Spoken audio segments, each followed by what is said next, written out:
Yes, this is a continuation from my other channel about my time at Bob Jones University. And so I went there in late August, early September 2000, 1982. And I had high hopes, I really didn't belong there. I left. I went to Bob Jones for the maybe the right reasons. It helped me out in the long run. For the wrong reasons, it didn't really help me out. That Well, it kind of gave me a base going to school there. But I really went to Bob Jones to get away from a pastor who offered me a chance to go to a pastor's school under his jurisdiction. Me and another fellow, he stayed in the area down here in Fremont County. He died several years ago. But he and I were offered that chance to be in a Baptist church here in the area. And the woman was after me. She wanted to get married to me she wanted to get out of the house. And besides, she couldn't have intercourse until she put a ring on her hand and bells on her toes, according to the Christian doctrine. And I showed up in 1982 at this church in the area here. And she saw her ticket. What happened was how I met her was, I saw you around church. I started going to church there. I came back from North Dakota in 1982. I was living up there for a while. January, and I came I think it was that March, I think it was that February, I came over to visit the church. And I was cutting weeds or something in the front of the church there and looked up and there's a dog stuck to it. What was her dog? And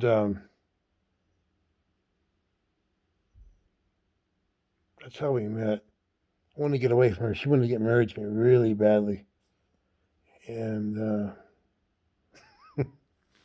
then as now, I don't find that to be a very promising or future or past or life. I find it to be kind of nauseating, as Christopher Hitchens would use that word, or even sickening. I thought Bob Jones would be a good place to go to because I met two missionaries who went to church, not missionaries, but they came out here for whatever they were doing at the university, for some kind of field work here. And I went back with one of them and saw the university. And I said, I'm going to go get out of this church over here. And anyway, 1982, there I was at Bob Jones, having no background in the university, hadn't been in school since 1980. Even when I went to school, I was not the best. Taught 10% of my class, but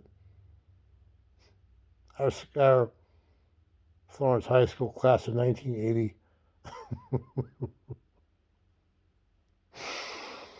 Wow, that was quite the class, man.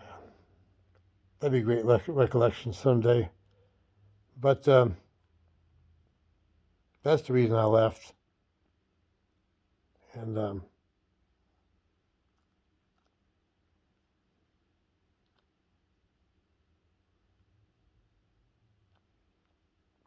I was overwhelmed by the amount of,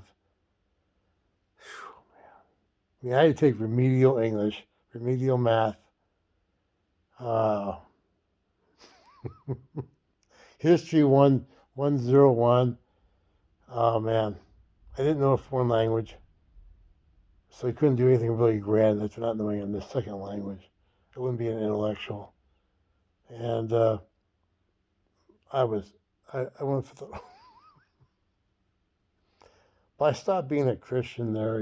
I just kind of the fundamentalism. The university itself provided me with a bedrock of. I took a class on Islam there, on Middle East history, but emphasis in the Quran, Islam. We had to read the pages, and the teacher instructed us to bring any literature besides the Quran, pencil and paper. We're going to read this, which when 2001 happened, the 9/11, it wasn't as surprising. Learning about the history of and discussing it in class of current history leading up to 1984. Took American literature class there. Took a history class from a guy who was outrageous. U.S. history, man. I read the book 10 Nights in the Barroom by T.S. Arthur. His name was Kenneth Platty, teacher. He was an amazing guy, man. I think it's Kenneth. I'll make sure it's the right. But he was something else. One day he reenacted the march up San Juan Hill by Teddy Roosevelt and the Rough Riders marching up and down the aisles, man. Yeah, and then I took a biology class. I think I flunked it 3 times. I took a journalism class, which is very good. It provided me, I got to read about the man, Eddie Bernays. The guy marked me off when the teacher did. He said too personal or too informal. I told him too informal. Eddie. Maybe I'll just call him Eddie, but Edward L. I had to put down there. That would have been. He was the son. Let's see. Son-in-law of Sigmund Freud, or a connection to Sigmund Freud somehow. A great psychologist in the area of news, and about brands too, about getting people to eat the kind of breakfast instead of pots. You eat 2 eggs and bacon or something. That's one of the things he convinced Americans to eat, that kind of breakfast. And then I took a class in French, which was, oh man, God, that was awful. I thought way over my head, man. I was not ever going to learn a second language. I didn't have the mental capabilities for that. Unless I grew up in it. Anything else I took in there? Well, world history, like I said. Learning all these different names for the class. Lots and lots of names, which benefited me later on in my readings. It did. I learned about the timelines of the world. And so I got a good foundation in there. I was trying to think of anything else that would catch my imagination, but the American literature class is great. I got to read a poem, and then there's it's not like been edited by any kind of Christian organization, Bob Jones or anything else, or the fundamentalists of the world. But they we were reading this thing, on the other side is a poem by Allen Ginsberg, and he goes, holy, holy, holy, holy, holy, holy, holy, holy. The whole world's holy. The earth is holy. The asshole's holy. I thought, what is this, man?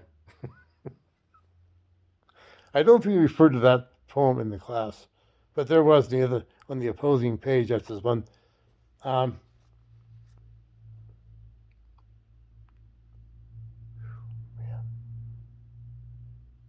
Oh, PE. Oh yeah. I couldn't hit the birdie for badminton. The first semester I was there, the guy asked me to teach. After several aborted attempts, within about 15 minutes, we used the word aborted, being a Christian college as that was. It's terrible. He said the school champion's going to come over and talk about badminton. After about maybe a minute and a half or so, wasting the guy's time, he goes on my shoulder. He goes to me, John, all of us have guessed. Yours isn't badminton. So I just ran the track.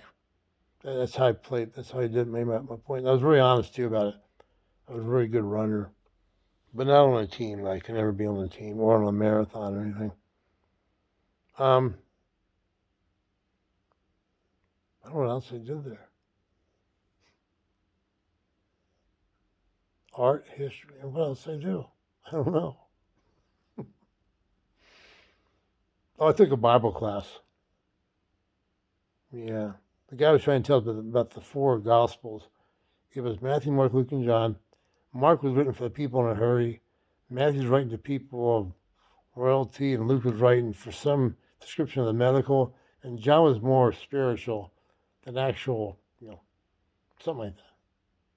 So I found this. I found a book. I saw about this book called by Francis Schaeffer, Christian Manifesto. a Christian Manifesto. And he wore a long beard and what I thought were long socks. I know they were knickers for a long time.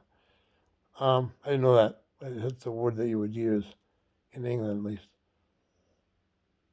And so I wanted to impress this guy, the teacher. I show a copy of Communist Manifesto, and Christian Manifesto. Wow, that was. Well, both Francis Schaeffer and Karl Marx had beards, that's all I can say. And they had devoted followers. I would say Marx and Schaeffer were both misunderstood. No, I don't think that's true. I think they're both understood quite well. Of course, Marx got more popular, more adherents, whether accepted by choice or by force. But anyway, so I took this. I knew some people in the area.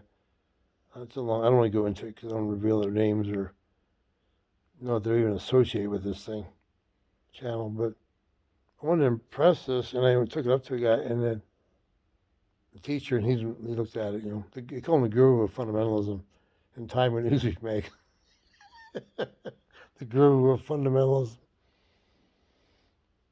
Him wearing knickers and long hair, Maybe wearing some kind of chi-chi bead around his neck or something. Some kind of, not like, what do you call that? Ecumenical, but more like being kind of hip, But not in a one world government way.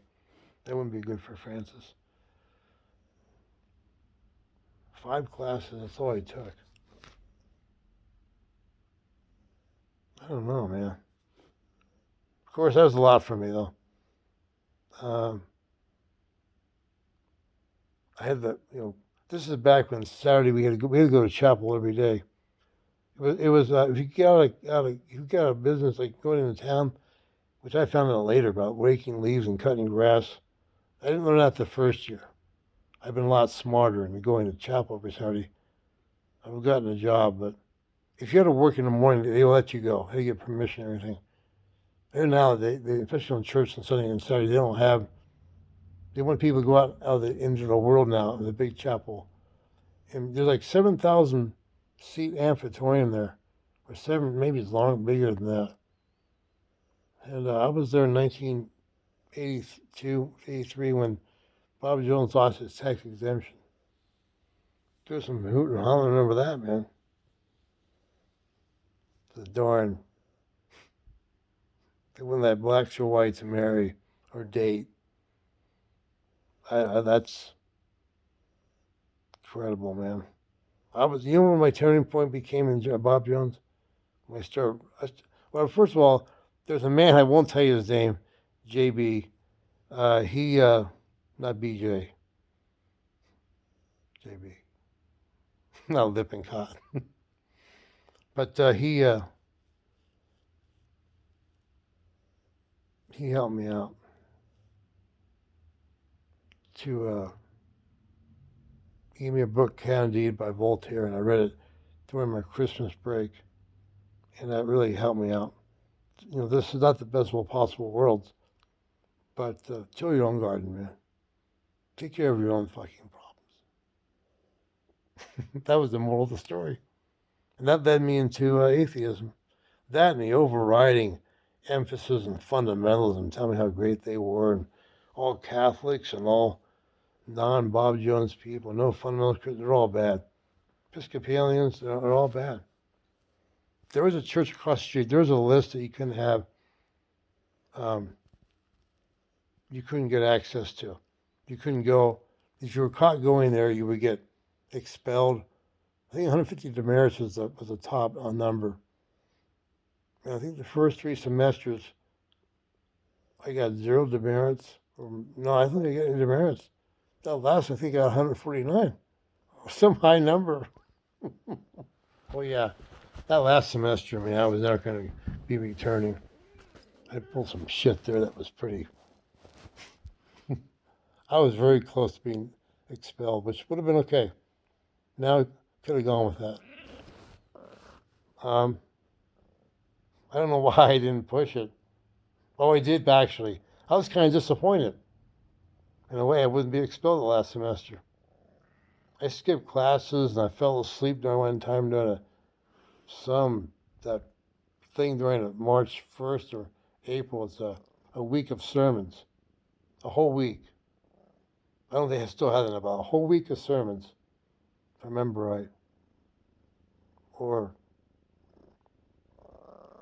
different sermons, or sermons you can go here. Or, no, I know, hold on. Man, I'm trying to remember how it works now. But I fell asleep when I worked the whole day, and I went to this one place where these women were. There's a place you could go, not go in the amphitheater. You could go to some big amount of rooms that were across the, not hallway, but across the inside mall that they had. Or it's like outside, but inside at the same time. You know what I'm saying? I don't think there's anything covering it from both on these sides so the weather can get in, but at the same time you could walk in and go in. Well, I went to this room to listen to the sermon. The guys there talking. I got the whole day working I used to work in the cafeteria, the Simmons cafeteria thing was. And this, I fell asleep, and the guy wakes me up. He was really no nonsense guy, you know. I never talked to him, just.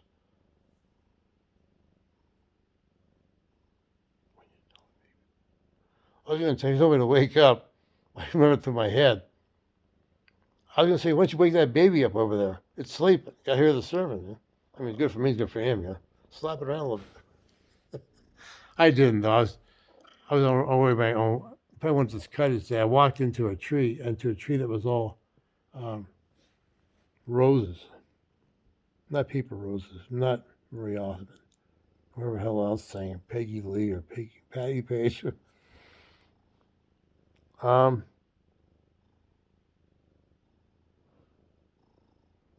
looking back at that, it's kind of. Oh, that's first semester. The woman I told you wanted, to marry me. She sent me letters every day. She sent me a big candy kiss and have in a box. She was like, your wife to be, and she put her name on the bottom. So, remember, I met her in March or April, somewhere there. I went to the church I went to over there. I cleaned myself up having a long beard and hair and everything. Put on nice suit. I was going to be, an apprentice in waiting type of thing. And I taught a class one time or other, a women's Bible class. It had nothing to do with BJ or JB. Anyway, there was a class on Jonah, the book of Jonah. It's like 4 chapters, not very big. And this woman,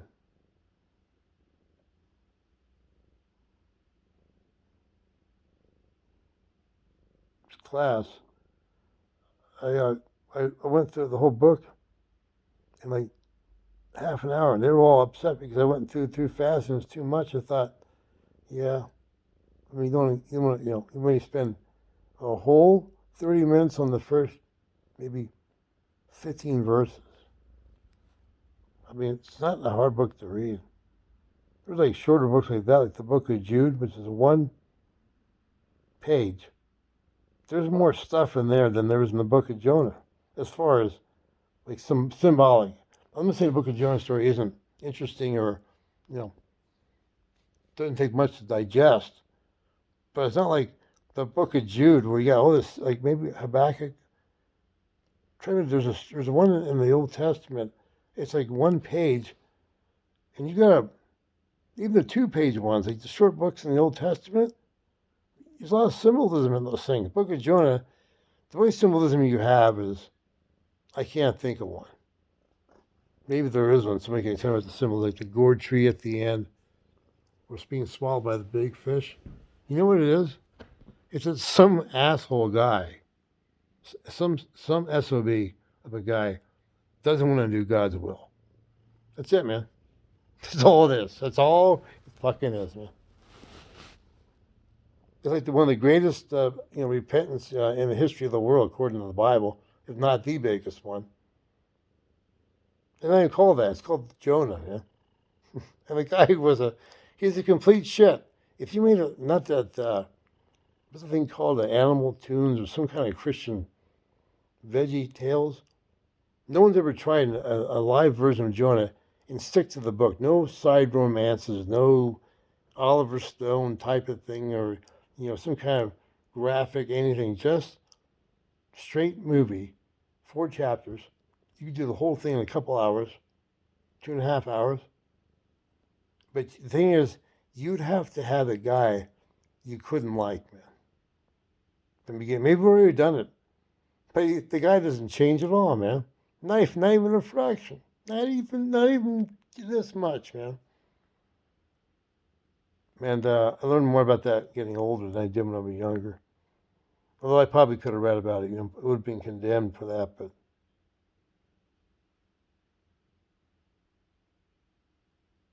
a lot of people don't want to, they got a calling to do, and they don't want to do it. A lot of people in life have callings, and they know what it is. Oh, yeah, man. Do you think everybody out here who bitches about not finding their right companion or whatever the hell it is, it's because they didn't want to do it, man.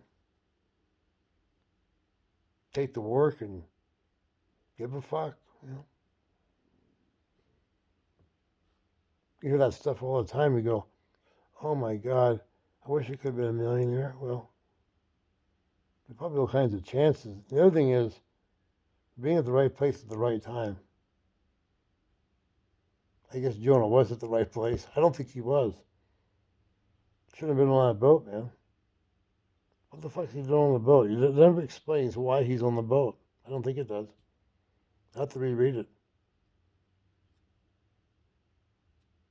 Yeah, I'll do it right now before making more ass of myself. Okay.